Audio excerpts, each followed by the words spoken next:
Sans passer, deuxième partie.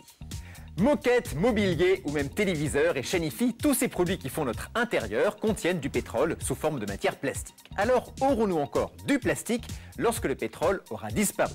Oui, et bonne nouvelle, ce plastique sera recyclable et donc respectueux de l'environnement. Les explications de Léa Koyek. Souvenez-vous des années 70, à l'époque du disque vinyle.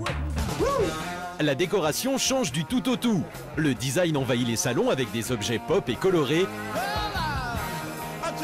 Dans la cuisine aussi, la mode est haute en couleurs. Et dans les formes, ce qui fait fureur, c'est l'arrondi. Côté matière, c'est le plastique. Mais pourquoi ? D'un côté, vous avez une envie des gens d'avoir des nouveaux objets, des nouvelles créations, et d'un autre côté, vous avez un matériau, en l'occurrence le plastique issu du pétrole, qui a été un matériau énormément utilisé parce qu'il a permis de faire des objets colorés et de faire des objets pop à très bas prix. Car à cette époque, dans les raffineries, on fabrique des matières plastiques à grande échelle. Comment ça marche ? On part encore une fois du pétrole que l'on raffine afin d'en extraire une résine qui sera utilisée comme base au plastique. Puis on ajoute à cette résine d'autres composés propres à chaque plastique. On récupère une pâte qui va durcir et être coupée en billes de plastique.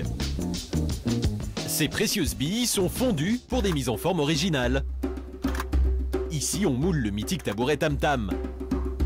Pratique, on fabrique à des cadences rapides, sans perte de matière. Conçus dans les années 70, ces objets ont toujours autant de succès et sachez que les techniques de fabrication n'ont pas changé.